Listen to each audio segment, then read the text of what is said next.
before we get into, the 31 years in the military, the PCT, the CT, the JMT, the TRT, we need to talk about your trail name, right? So, Yeah. how the heck did you end up being called a meat grinder? Oh man, and this could have gone a couple different ways. So, I trained a lot before, hitting the PCT, and I live in Illinois. It was a kind of a cool time of year, and I wore one of those Columbia shirts that has the mesh inside the pocket. Yeah. And when I used to run, I would get nipple chafe and really didn't think much of it, right? So I get out and I'm sweating pretty good on day one, and my nipples are all sore. And day two, I'm trying to gut it out, and I'm hiking with this firefighter. I did the first part of my career in military law enforcement, so we're kind of busting each other's chops, having a good time. And by the time I got to Lake Morena, blood was, kind of coming Blood through, was. yeah, through my shirt. It was like pink, with the sweat. It was just gross. So I go into the bathroom out there. I didn't want anybody to see, so I got some Neosporin and some Band-Aids because I didn't want to dip into my first aid kit. Got Yeah. those at the little malt shop at Lake Marina. Went into the bathroom, yelled in, "Hey, is anybody in here?" Nobody was. Took a shower, and after I came out, I had all my clothes on just to get the dust and everything off. I'm rubbing Neosporin on my left nipple, and I look over, and this guy's standing right there. And, the uncomfortable silence, and he's like, "Bro, what the heck?" And I explained it to him, walked out, and he's like, "Hey, man, I got a trail for you." And he's like, "I wasn't going to call you Nips, but based on your background," he's like, "I think Meat Grinder sounds cooler." I was like, "Yeah, man, For I'm cool real. with that." So it went between Meat Grinder, Grinder. I didn't know about the hookup app, so that became a thing too, which was kind of funny out there. Um, and it was just this whole thing that it carried on. The word got ahead a little bit. Later down the trail, people were asking to see my nipples and stuff, and it was just it was fun. It Yeah, was you fun didn't though. expect Yeah. that one wasn't on your bingo card. People asking you to No, it sure see wasn't. your nipples. But hey, I made a deal or deals with a few people in exchange for whatever. But yeah, it was fun. I Wow. made the So you best of it. so you got a trail name your first day on trail? Day So, two, day yeah, two. yep, Unbelievable. Nice yeah, work, man. Okay. yeah. It was cool, and it stuck. Yeah. Okay, so meat grinder. All right. So Jason, you have had so you've done an extensive career in the military. Hmm. Very extensive, impressive background. What I'm always curious with is how the heck that juxtaposition worked for you, going from that structured Hmm. piece of being in the military for 3 decades Yeah. to then, okay, now you're going to the PCT where you can wake up when you want to, you can Hmm. you can hike as long as you want to, you can eat whatever you want. There's no structure is what I'm trying to say, right? Yeah. How did that shift hit you from the start of the trail, Hmm. to the end of the trail? Because I'm sure it probably shifted as well. But what was that like for you? Yeah.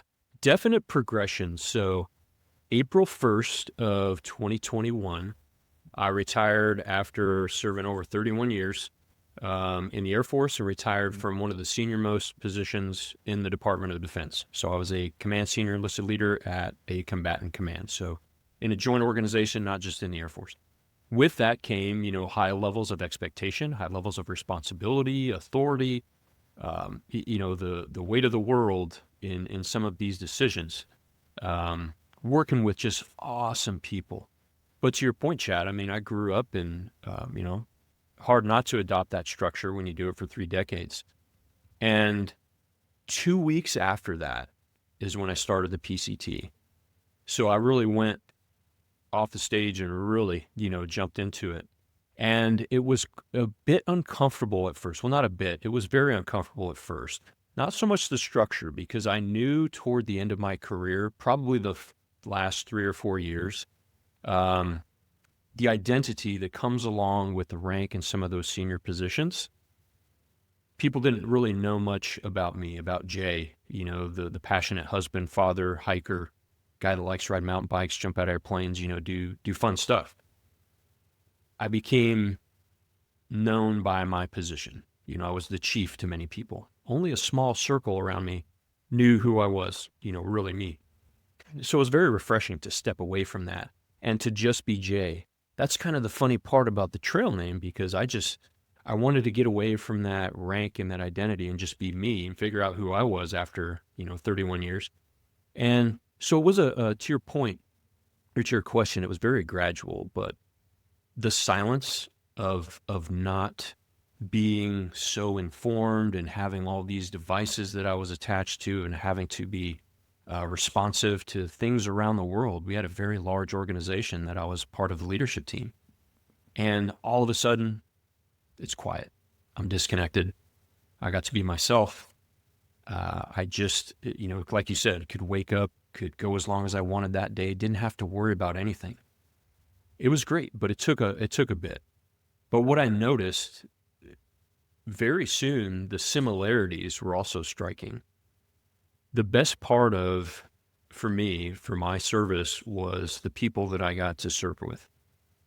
And then hopping onto the trail, people that I would have never had the opportunity to meet in my military life and just my everyday, would have never crossed paths with. And I thought it would be much different than it was, but it was very similar because I'm on the trail. I'm sharing experiences with like-minded people, although very different. We're out here experiencing the same conditions. We have the same goal.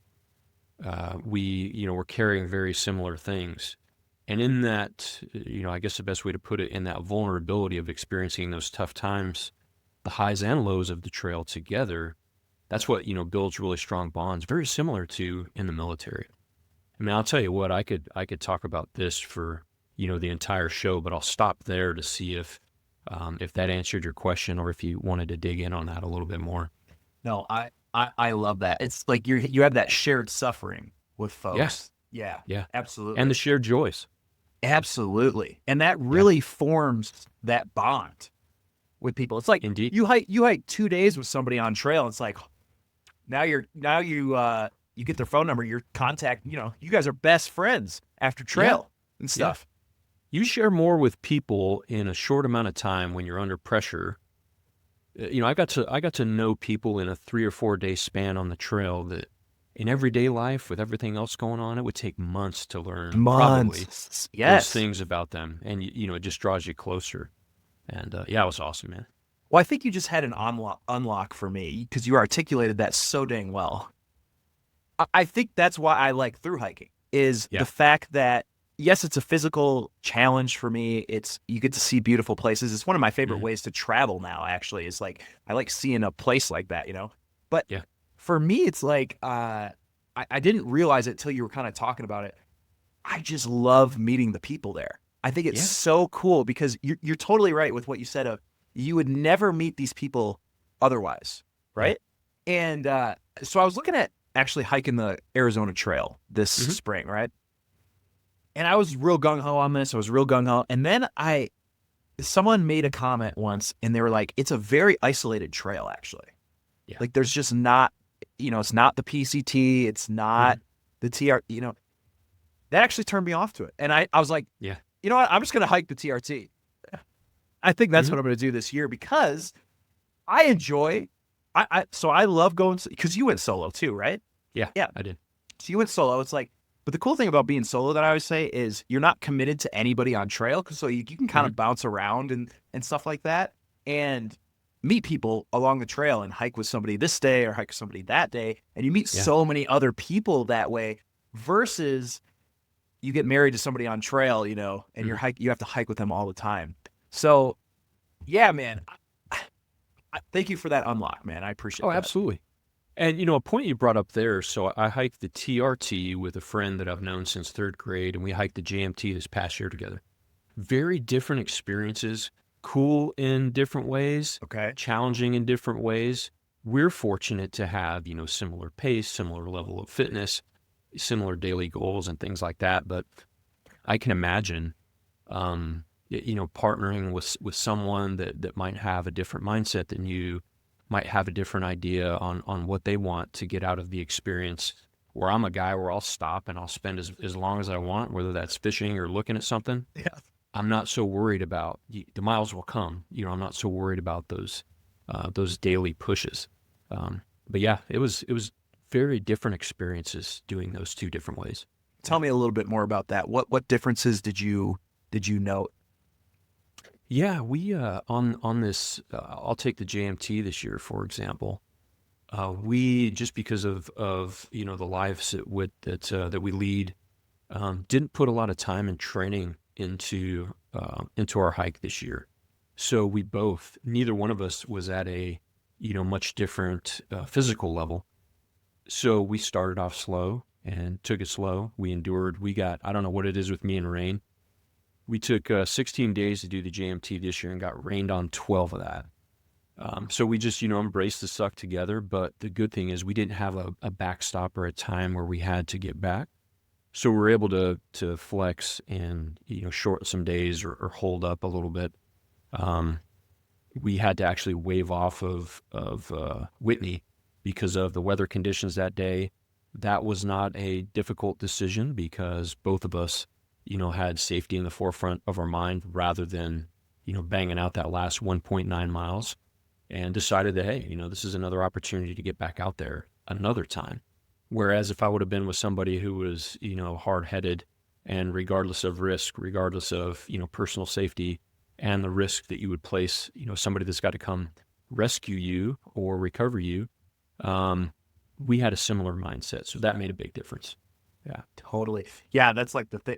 Yeah, if you're going with a partner, you got to have a similar mindset. Because I have heard way too many stories of this person A wants to do this, person B actually wants to do this. And that's what draws me to solo hiking is the fact that I just make all the decisions myself. And I'm like, yeah, this is also probably why, Jason, I'm not married.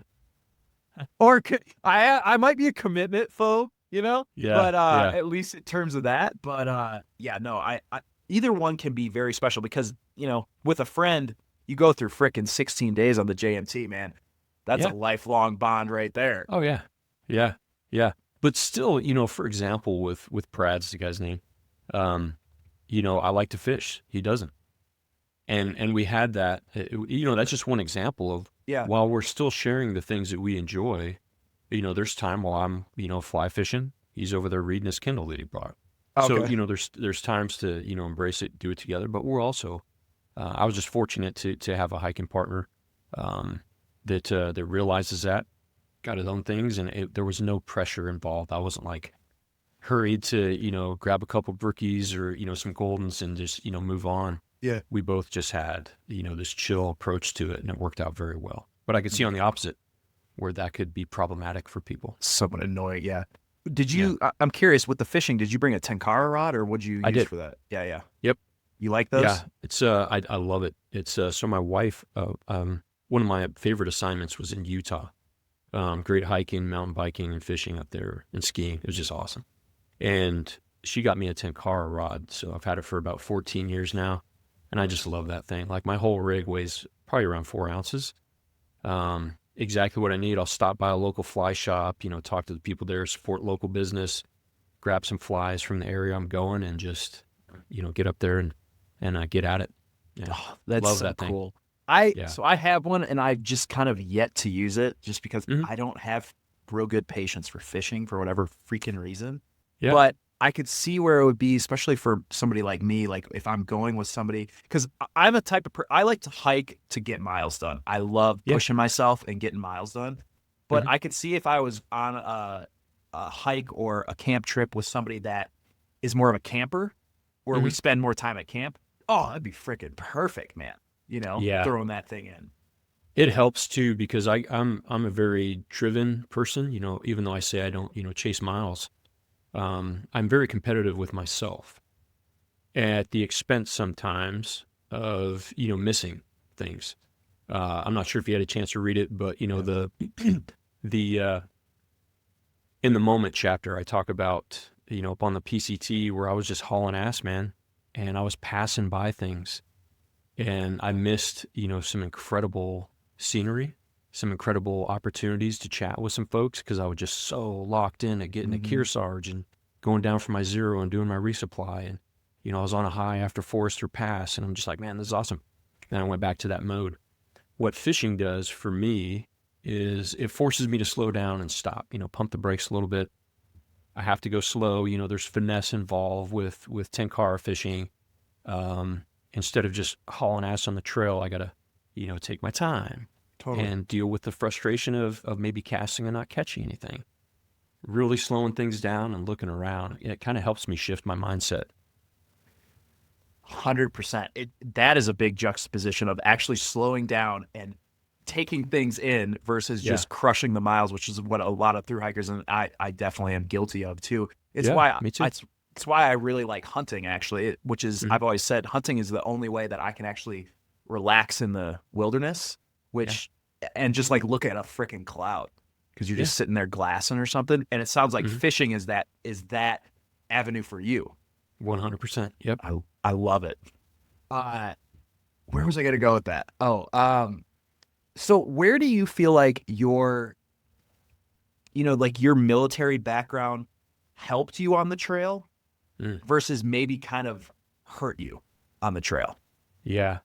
I would say the help piece and often overlooked, and Chad, maybe you get this too. And when I use the term everybody, of course, I'm not talking everybody, but man, everybody wants to talk about gear and preparation. Oh my God, man. When we talk about comparisons, the hike your own hike thing, I was like, man, I don't want to talk about gear anymore. I understand that it's interesting, but the preparation and equipping yourself mentally, I think, is where the military experiences really, really helped me out. Going through, the Army's jungle warfare school, going to Army Ranger school, going through survival school, doing a lot of very difficult land navigation courses that aren't just about the land navigation, but it's problem solving outside, working through an issue that is posed. Being an outdoor, I was an instructor for a period of time and, teaching outside for 4 years, understanding how your body reacts in stressful situations, both physically, mentally, and emotionally even. All of those things, that's what really helped me. Building that, that intestinal fortitude, that grit, that understanding that where the mind goes, the body will follow based on many of those, not just training, but realistic situations as well, where, I had to just figure it out. And again, that's the mindset is really where the military, and then just being in a career where physical fitness is a lifestyle. The career path that I chose, what came with, a little bit higher physical expectations for jumping out of airplanes, just doing the things that I was fortunate to have the opportunity to do during my career, built up that physical outlook too, where I didn't really have to, excuse me, work too hard because that was just built into me on the physical side. But I would offer, the mental and emotional challenges were the most difficult for me on all of those long trails over the physical stuff any day, and that military piece prepared.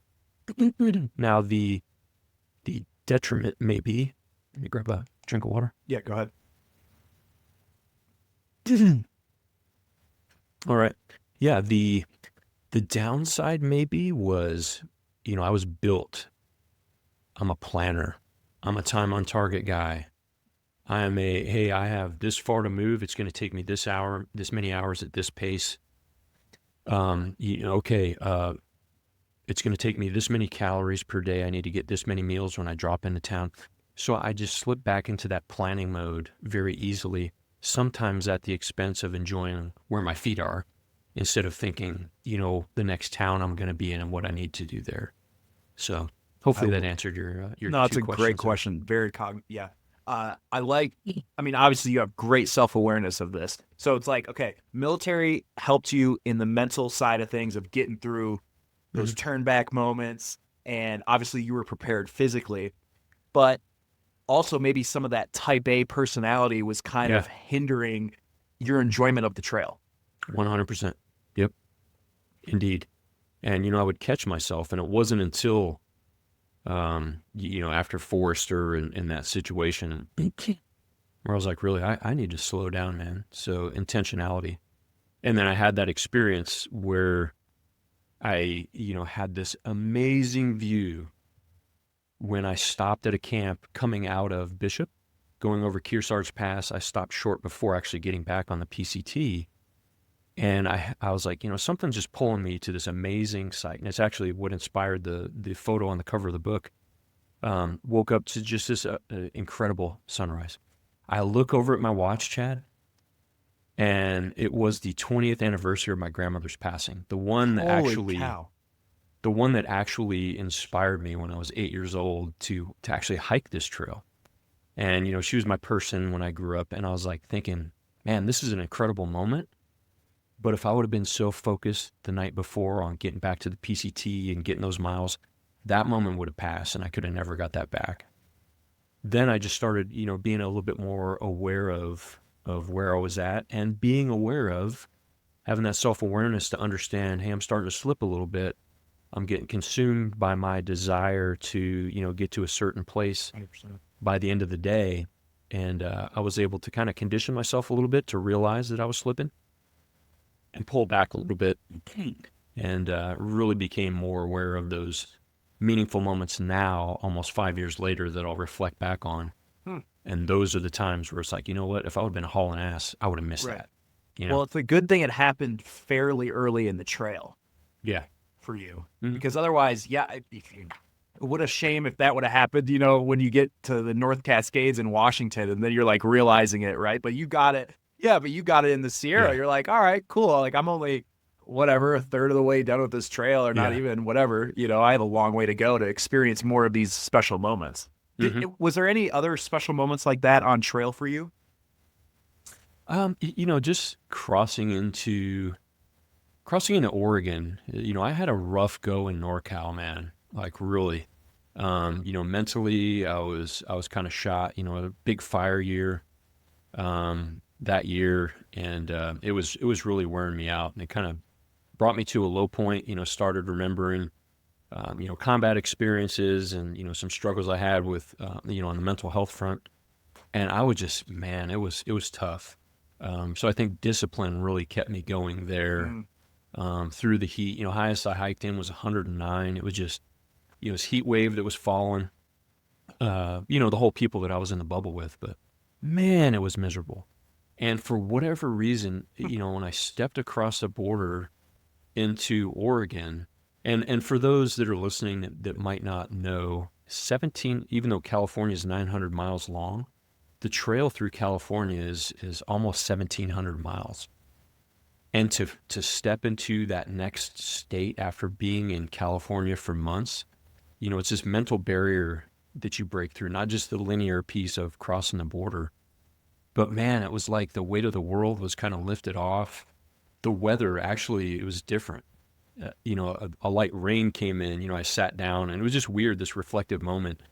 There's a bit of trail magic right when you cross, where, this guy, and I'm happy I got to meet him and thank him, goes out and puts, sodas and beer, and it was a Stella. And I really don't like Stella, but that's the beer that was in there. And the position of the chair was faced back. It was raining. The chair was under a tree, so the rain's around me. It's finally cool. I'm in the next state. But man, if I would have been hauling ass, I would have missed all those. And just to sit a moment of reflect on, hey, I just did that. I just endured one of the most physically and mentally challenging things of my life, getting through California. And man, here I am, I'm in a new state, new mindset, and, let's go and finish this thing out, man. Yeah. Right on, man. So that gave that probably gave you a lot more of a oomph or motivation to start getting through the last two states. Heck yeah. Yeah. Mm-hmm. Would you say that was, that section kind of there in NorCal was I like to refer to it as a turn back moment, to where you got two options, man. They're either keep going or you're turning back. Do you feel like that was your turn back moment there in NorCal? Yeah, 100%. I was fortunate I didn't have a backstop. I didn't have to be home. My family was supporting me, everything, just finishing that career before starting, doing some other things. It was just perfect. I didn't necessarily consider turning back, but I knew this is the best time I have, best window of opportunity in my life to commit to something. It turned out to be 5 months, to commit to something this long. So I got to bang this out, turning back unless, injured or something like that, it definitely wasn't an option. But that was the real test of my mettle and, mental fortitude. And, it was a real gut check in NorCal, because you come out of the Sierra and it's just amazing. And, Northern California is beautiful. It's just a big transition from the views, that heat wave, the fires, just a lot of challenging things to endure stacked up right at that point, man. Yeah. They refer to it as the NorCal blues, don't they? They do, yeah. Yeah, and I 100%, I get it. Yeah. You're like, I was in that. I was there. Yeah. Mm-hmm. Yeah. But there were some great moments in there too, but just less than, the other sections. Well, yeah, because you come up from such, like you're saying, such a high, like literally and, physically and mentally of the Sierra. And then you're going down, you're like, yeah. Man, and you're still in the same state. Yes. Yeah. Man, that felt good to get across that border. Yeah. So you mentioned earlier your grandma at 8 years old mentioned the PCT to you? Yeah. So I grew up in Washington, a place called Oak Harbor. It's up north of Seattle on Whidbey Island. And like I said, my grandmother was my person. She was the, one bit of light in a less than optimal family situation. And she had these old school National Geographic hardcover magazines. And that's seriously how I would explore the world, is just, I'd sit down for hours and just go through these things. Mm-hmm. Well, I was born in 1971, and the article actually was published in 1971. So I'm reading it, 8 years later. It was an article that featured the PCT, and the first thru-hiker just happened to be a guy who went through it. And the article's 38 pages long. We're going through it. She sat down. We read it together. And I'm just seeing, the excitement, because, I was an outdoor kid, seeing the excitement on the hikers, just these views. And I was getting fired up even at 8 years old. And she's the one that's like, hey, you ought to do this someday. And, I bet you'll do it faster than that guy. And so I was like, cool, And then it kind of drifts in and out of thought. I did the Wonderland Trail in 2003. And, that kind of, gave me a little bit of the itch to do something long. And then I felt bad because, my wife and I, she was in the Air Force as well, retired before me. We had been apart for 6 years of the, less than 20 years we were married at the time. And I'm like, hey, what kind of guy, after being, separated from that long, goes and does this thing. Well, we had watched, it's a documentary called Wizards of the PCT. And it's the first that I know of where folks brought cameras on the trail and did a documentary. Came out in 2010 or 2011. Really good documentary. When we sat down, we were stationed in Vegas back in 2010, 2011. And we watched it. She's like, hey, this is the trail that you were talking about, right? And this is the one, your grandmother was talking about. And she's like, you ought to do that someday. I'm like, hell yeah. Well, come to time to actually do it. I was like, hey, babe, I'm thinking about doing the Washington section of that trail. It's 508 miles, to kind of finish where I started, go back to the state. She pretty much told me to man up. She's like, hey, why aren't you doing the whole thing? And I was like, hey, that's reason number 3,521 that I love you. Hell yeah. For real. Yeah. For real. It was awesome. You found someone that actually pushes you. That's so cool, man. Yeah. She's like, hey, I've never not gone big. So she's like, do it. We got you. And they were great. But it all started with my grandmother when I was 8 years old, looking at a National Geographic magazine, man. And it just comes full circle to where we get back on trail on that one day.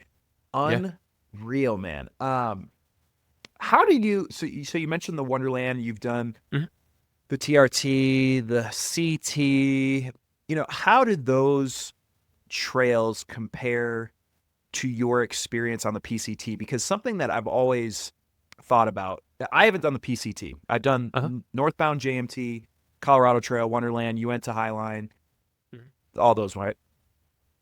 And I've always thought, I'm like, man, if I do the PCT, then any other small trail is going to feel like I'm Hmm. not going big, like you were Yeah. to what you were saying.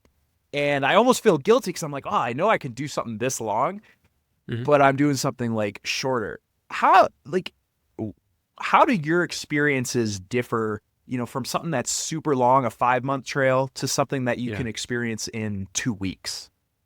Yeah. I think my outlook. So I got my ass handed to me on the Wonderland Trail. Tough trail, right? So, yeah. Jason, I 100% agree with this because I went and I drove freaking 18 hours from Wyoming to Washington to go do that dang trail 2 years ago. And the amount of vert on that trail and the short amount of mileage, Hmm. and it's just straight up, straight down, and like rocky and stuff, it surprised me.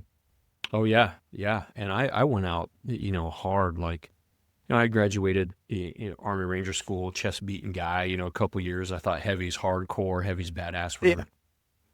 I got an Osprey Crescent 110, right? 110-liter pack. And I filled that with 110 liters of shit. And oh my God, man. Like, I didn't do fuel planning. I brought 3 8-ounce fuel canisters.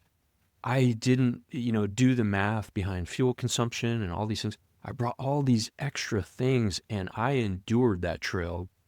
I didn't enjoy that trail until Mm. later. I look back on the growth and, things that came of it. But man, that kicked my butt. But I learned from that and I grew from that. And that's shortly after that, that's when Go Light, kind of the first, ultralight backpacking company came out, and I really started, as much as I don't like to talk about it, geeking out on gear because it, increased my performance and For reduced sure. stress and, all those other things. And, just kept doing smaller things. Well, I get to the PCT, and to answer your question, I'm aware of the end, but I, break it down in small segments. So I wasn't thinking, hey, I'm on the PCT. This thing's, 2,650 miles long. I'm thinking about, hey, what am I doing today? And am I going to, what experiences am I looking to get out of today? And it just happened to be I finished, right? Well, then I go to the Colorado Trail, and that snuck up on me too, man. Because I was thinking, hey, I banged out this, long ass trail. Yeah. And I'm not saying the CT was going to be easy, but it was different. And it kicked my butt. I found I live at about 300 feet of elevation here in Illinois. And I went out and did like a day and a half, about 2 days. I went up to Leadville, did some day hiking up there, where it's real high. Stayed overnight up there, came back, and then, started in Denver. So I took, the slow climb to elevation. But I found that trail to be very challenging in different ways. Regardless of the fact that it's, shorter, it was still long. But how I made it through that was looking at what today brings. Let's get through today, not in a, hey, I feel like crap and I'm barely making it, but hey, let me just focus on what's going on right now instead of thinking of, the long game is in the back of my head, but I'm not focused, on that. I'm enjoying it regardless of length. Then I think a good comparison is when I did the John Muir Trail, because a large portion of that is shared with the PCT. Yeah. Well, it didn't feel the same because it was a different time. I was going southbound. I got to see things from a different perspective, different people, different weather, different conditions. Even though it's the same trail, the experience was much different and Mm. as enjoyable as it was. The TRT, that was great too, even though, that small portion you share with the PCT. It was great, regardless of the length. So I actually approach trails as, different experiences with that expected outcome of, hey, it doesn't matter that I hiked the Yeah. PCT. It doesn't matter that I hiked the CT. I'm hiking this trail right now, and this is what I'm here to enjoy. I try not to draw comparisons to myself to, like, hey, this ought to be similar in this way, different in this way. I just enjoy what I'm doing at the moment. That's a good point because you're aware that every trail has its quirks and its challenges. Mm-hmm. And it's Yeah. not just about mileage alone. Yeah, and I hear people, I get the question a lot. Hey, I've done just a little bit of the AT. when I was stationed out there. And, when people try to draw comparisons, I was like, hey, man, they're all going to be different. The time you do it, the person you do it with, all those variables is going to make the experience different. Even if you go back multiple times to the same trail, it'll still be different. Yeah. I think anyway. Absolutely. Now, you said, hey, I'm not much of a gear guy. I'm not either, to be honest with you. Mm-hmm. But I am curious, Yeah. what, through all the trails that you've hiked, your long distance and the shorter ones even, what is one piece of gear, that you couldn't live without has just been your shining star? And what's one piece of gear you think is just kind of totally overrated and you're like, I'm done with that thing, man? Yeah. I would say, not a particular brand, because I go in between. I have to get good quality sleep. If I don't get good quality sleep, I don't even like to be around myself. And, for example, that was one of the pain points on the Wonderland Trail. Even though I had that big ass pack, I still had a tarp. I'm like, oh yeah, I'm going ultralight because I got a tarp with this. It's just stupid. But I had one of those ridge rest, the thin close cell foam pads. Hell no, we'll never do that again. Mm-hmm. I can endure it. I don't find it comfortable, so I have to have good quality sleep kit. I don't have a particular brand I go to because I have a love-hate relationship with Thermarest. But to be fair, the amount of use that we thru-hikers put things through is not Typical. Is not representative of typical use, even though we take care of our stuff. So got to have, good sleep kit. The stuff, and I keep saying it and I keep going back, man. Ultra freaking shoes. Oh, I went through 7 pair on the PCT, 1 pair on the CT. I've gone through them a lot. This, I used the Ultra Olympus on the JMT this year, and they have a design change that really wore me out. So there's 2 horizontal bars in the heel cup, which I believe are to provide some stability and hug that. But what it did for me is cause, a pressure point, pendulum, whatever you want to call it, on my Achilles tendon. And man, that wore me out, and the durability of them. But I keep going back because I haven't found something that, although their quality has gone downhill over the years, I still haven't found a suitable substitute. So I'm just sucking it up, man, until I can find something better that works for me, because I love that toe box, man. I have so many comments on this. Okay, so first of all, I uploaded a video. This is one of my most popular videos on YouTube. It was the something about, basically it was digging on Ultra, because I was so sick of, I like the Ultra. Oh, they're not the Lone Peaks, they're not the Olympus, and whatever the other popular one is, right? The Temps, yep. And the last couple pairs I got, they lasted about 150 miles. And I'm like, I'm basically, if you think about it, I'm paying $1 for every mile that I'm running. Unacceptable. Or hiking. Yeah, unacceptable, man. And so I stopped using them. And I actually went to Topos because they have a large toe box, and they felt very similar. Although they weren't 0 drop, you can get a 0 drop, but they've been great. And they replaced Ultra for me. But it's my most popular YouTube video, and people say the exact same thing you do. They're like, quality's went down the last few years. It's unfortunate. And to your point about the Olympus, I actually did have an Olympus once, and I did the 4x4x48 by David Goggins. So you run 4 miles every 4 hours for 48 hours. My Achilles blew up in those. Yeah. I had the worst Achilles tendonitis. Like my foot, the last 4 miles that I had to run, like I was limping the whole thing. It was bad. So to your point there. And then it's so funny. So I did the video I was filming, in fact, before we started filming, I was doing a tier list of ranking different gear of really good, A, B, C, whatever. And one of them was a pillow. And I put it in the elite tier for me because I said the exact same thing. Sleep is king on the trail. Yeah.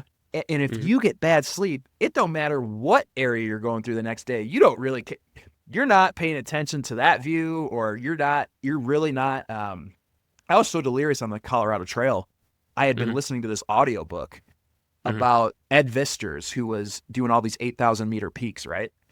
I got to like day 5 where I was not sleeping. I was delirious. I thought I was guiding people on Yeah. some kind of mountaineering event. That's how sleep deprived I was. So I'm really curious, what has made up, your sleep kit as somebody that's really trying to optimize it? Yeah, it's so I know I sleep warm, so it comes down to, a good quality quilt, that sleeping pad, a good pillow, at the expense of space and weight. I'm still, going about 35 liters on my packs. And it's still not crazy heavy, but that's like if that's what you're asking, the combo for me, that good pillow. I know if I don't, for example, my, um, I was using one of the Uber lights when they still made those, and that thing developed a hole in it. So for 4 nights, before I could get to the next town, I'm sleeping on the ground. But I Yep. do bring a like an 1/8 inch from Gossamer Gear, one of those 1/8 inch foam pads, to prevent my pad from slipping Too. around, Okay. because usually I use Dyneema tents, and just that sound and Mm-hmm. the stability. So that also provides, a little bit of warmth, but more so the quiet, and to, keep it from shifting around. Um, and my sleep went to crap, and I didn't even want to be around myself, man. No. But then it goes into, hey, am I making poor risk decisions on the trail? Am I, not being mindful of some leading indicator of a potential overuse injury or repetitive use injury? My Yeah. judgment just goes to crap if I'm not sleeping, or if I'm not eating right. So the sleep thing for me leads to so many other things. But if I have that sleep sorted out, I'm thinking better, I'm making better decisions.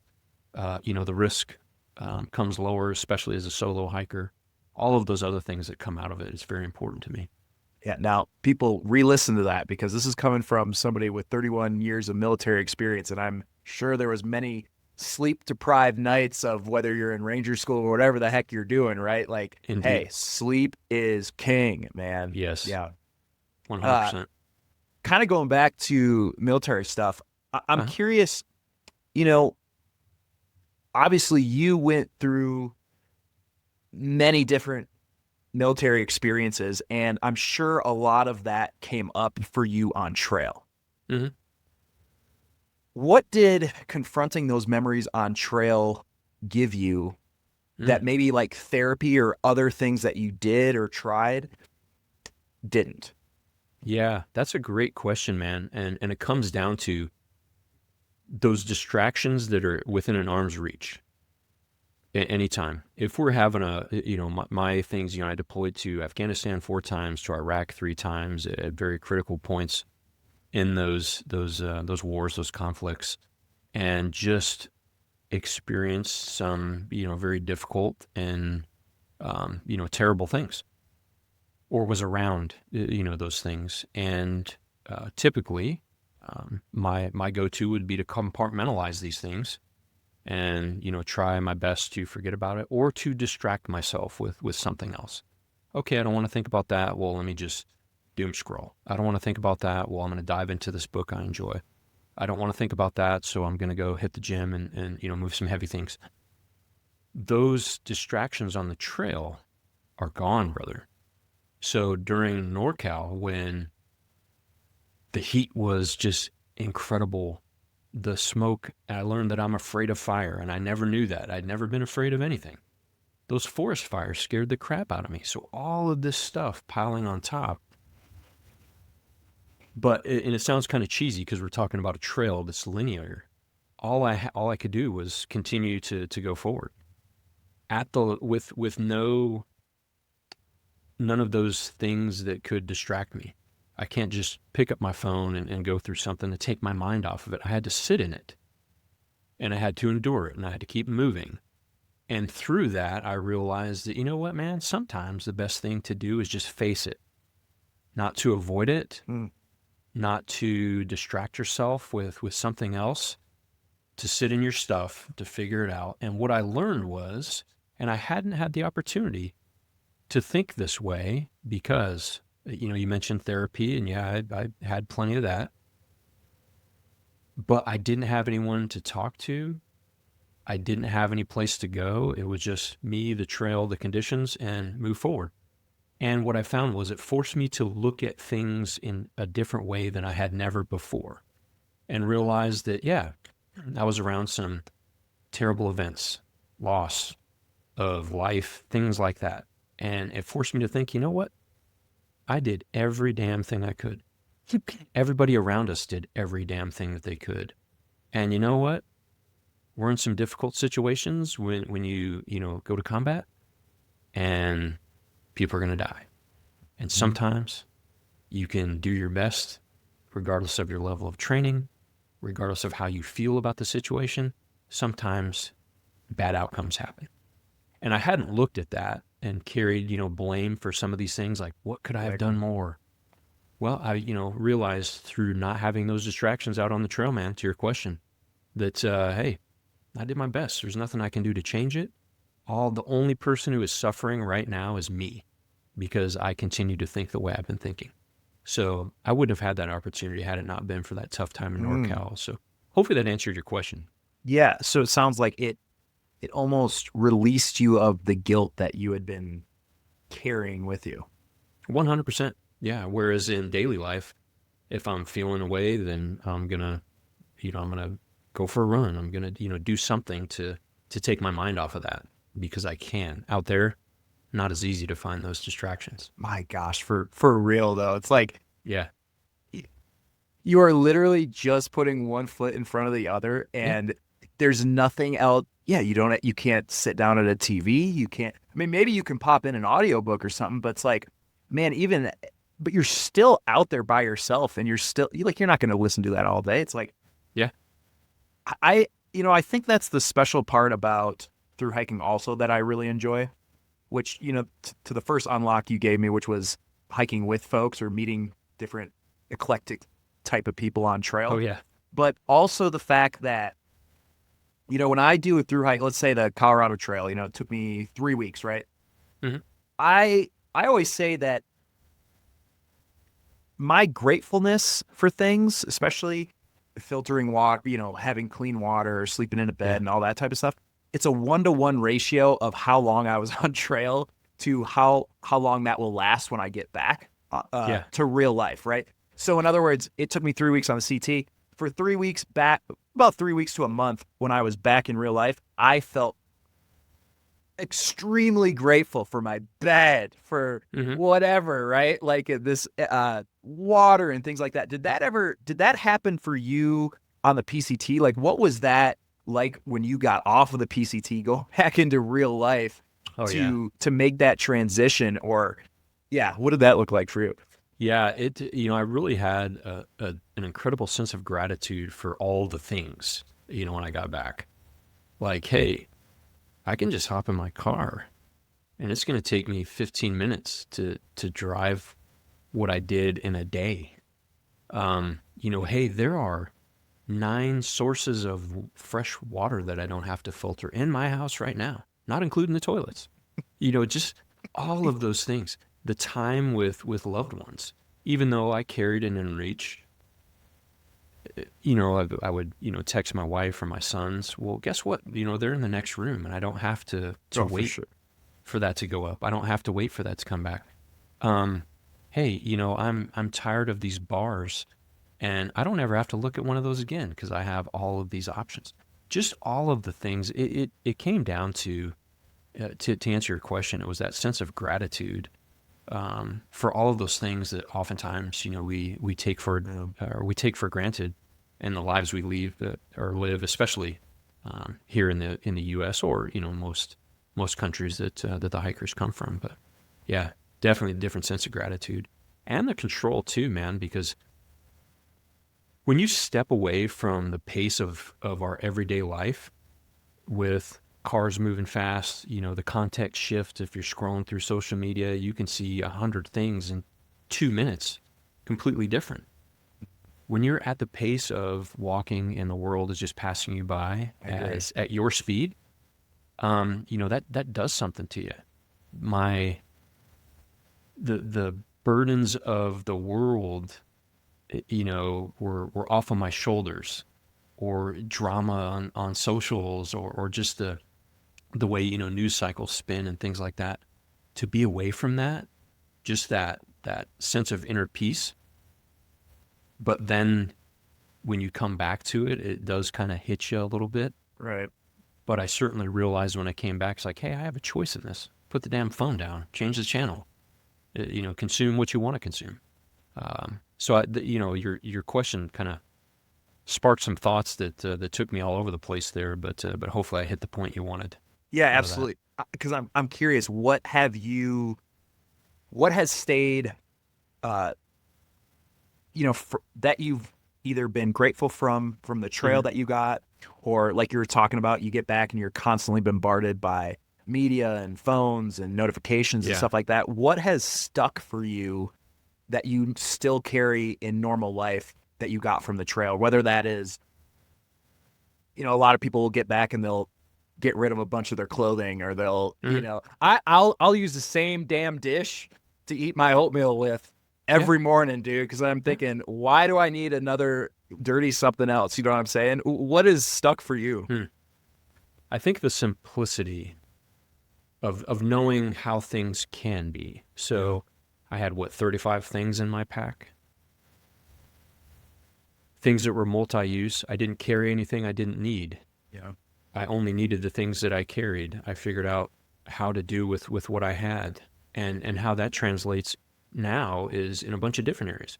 You think about relationships, whether those people that are in your family or those people that that are just constantly taxing. They take more than they give. They're weighing you down in a way. Exactly. Just like they're weighing you down, and it's like, hey, I've stepped away from those. Those things, the negativity that oftentimes comes with social media and the things that are highlighted. I just don't consume that stuff. Work, to be able to choose my path, and I loved my career. There are certain things that I've dipped into since retiring that, what? I don't like this. I don't have to do this. I'm stepping away. But, I still, with those relationships, whether it's personal, family, work, things like that, I still have the conversation with folks to explain. I'm not just, that rude jerk that's like, oh, don't have time for you. I'll try to let them know where I'm coming from and let them know why, I built that.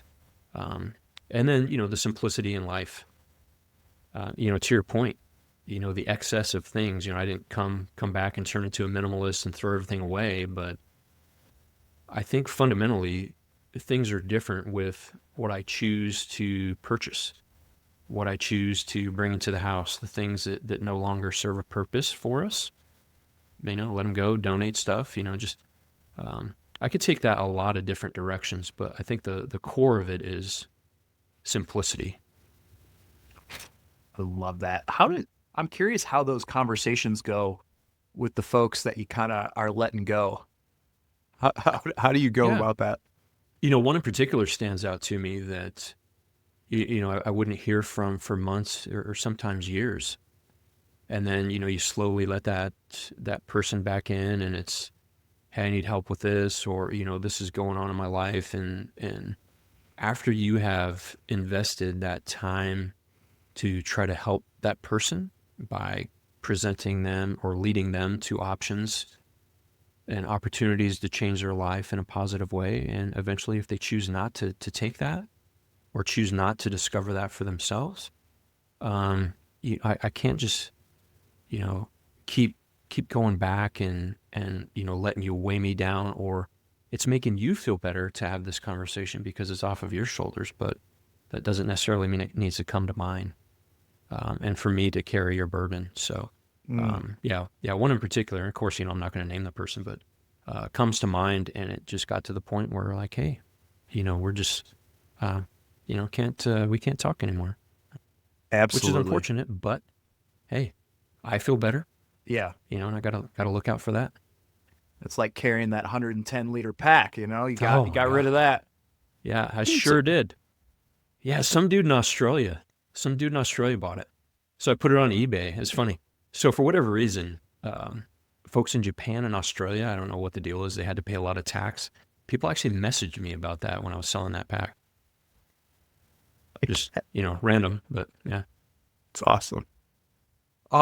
Jason, first of all, I think, dude, you need to create a podcast. I think you are extremely articulate, a very good storyteller. You have the radio voice. I'm just throwing this out there, man. If you're ever thinking about what else to do for media or something, I think you should do a podcast. Yeah, man. If I make that choice, I will definitely reach out to you for some mentorship. Heck yeah, man. Well, that kind of leads me into the book that you wrote, right? 5 million steps. So what we talked about throughout this podcast, that's kind of a preview of this book, right? So tell me a little bit about that. It's not like every day that somebody goes and hikes the PCT and then has the motivation or the drive, the discipline to write a book. I mean, filming it is one thing. Writing a freaking book, totally different ballgame. So tell me a little bit about the book. Yeah, so, the book itself is just a collection of memorable experiences on the trail. The highs and lows of a journey that long. What those moments made me reflect on in life. Again, the highs and lows of life, and then kind of the so what. And, when I got back, my youngest son was like, "Hey, Dad, you ought to write a book." And I was like, "Well, what would that book be about, bud?" And because I wasn't, jumping or chomping at the bit to actually do it, because I learned that was the journey of writing that book was probably harder than the journey of actually hiking the PCT. Bet. He's like, "Well, Dad, what are the things that you enjoyed the most on the trail?" I was like, "Okay, bud, cool, can bang that out." "And what did it make you think about?" "Okay, cool. And then what is there to learn from that?" I was like, "Hey, all right, why don't you just write it for me?" kind of situation. Yeah. And he sparked it. And so what I did, and it just turned out to be 17. I didn't have a page number, chapter count, or anything like that. I just went through and the most memorable experiences, the highs and the lows on the trail. I wrote about those, and then what those experiences made me reflect in life, whether that's, the childhood stuff, whether that's, being a dad, whether that's, serving our nation, gratitude, how we change as far as evolution as a hiker, as a person. It's 17 very different things, although it follows, the path. And there are things in there, Chad, that I had never said out loud or never shared with anyone, because I felt, I didn't want to put a burden on people, or this like, man, I don't know if I ought to share this because, I have this expectation, this image, this persona, especially as a military leader, that I need to uphold. And man, I'll tell you what, the things I was most hesitant to share, Chad, are the things that have resonated the most. 100%. And, because I was like, ooh, don't know how this is going to go. But again, those things people have found and shared with me that they have found value in the stories that I share. Because another thing that I'm learning is, even though they're through my eyes and my experiences, it's actually, about our journey because of the similarities that and the connection with people. So it's been awesome, man. Glad that I put the work into it. Didn't know where it was going to go, and I wasn't looking for affirmation, book sales, or anything. But I'll tell you what, man, when a mother of a 12-year-old son shoots me a note to say, "Hey, my son's getting bullied too. He read your book. He knows things can get okay. He knows things will get okay." Or with a fellow veteran that had some rough combat experiences, reaches out to me and says, "Hey, brother, I appreciate what you said. I brought myself in, and I'm getting the help that I know I've needed for a long time." Those little things, you can't measure the level of happiness and joy it brings to have been able to just provide that little bit of bump through your personal example to someone. Totally. And man, those are definitely very meaningful. Yeah. What's cool too is I see a theme. Your wife was the one that kind of pushed you towards doing the whole PCT, and then your son kind of pushed you towards writing the book. But it goes back to your point of surrounding yourself with with those types of people though too. I mean, and 100%. that's incredible because it's your family. Yeah. Yeah. It's like, yeah, it's pretty nothing awesome. better than that. Yeah. Actually, so both, I have an older son as well. And last 3 years, my wife and I went out and hiked a portion of the Tahoe Rim Trail again. My son and I, this past year, we did the Lost Creek Wilderness together, my older son, out in Colorado. And then my younger son, the one that encouraged me to do my YouTube channel and was really inspirational in getting me to write the book. We went on a hiking trip. I was like, hey, bud, you pick wherever in the continental United States. From my videos, he chose out near Ray Lakes. So we had to go up and over Kearsarge and out to Ray Lakes and back. And just, cool experience to be able to share at a smaller scale with my family. It's awesome. Incredible. Jason, Yeah. where do you want people to buy the book, and where can they catch up with you and your media at? Yeah, it's easy to find. 5 million steps, hiking the Pacific Crest Trail after 3 decades of service to our nation. Easily searchable on Amazon. It's in print. I also narrated myself for Audible. Nice. And it's also on Kindle. So Amazon is the place to go for whatever format they want.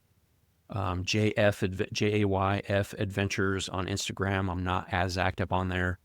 But there's also a link to, some other writing. We did one that I mentioned before we went live called More Than Hope. A group of us that have hiked the Colorado Trail together, a project led by Jared, trail name Snackbox Champion, who put this together. We each write a story about an experience we had on the Colorado Trail. That's also, easily searchable. But yeah, definitely if any of your listeners, want to reach out, Instagram's probably the easiest way. And, for those that choose to get the book in any format, hopefully you enjoy the journey. Hopefully you find yourself in it. Because, that's what I love to see too, man, because it's not just my story, it's ours. Bang, mic drop. Jason Meat Grinder France, everybody. Thank you for listening. I appreciate it, Jason. Thanks for coming on, man. Thank you. And thanks to your listeners.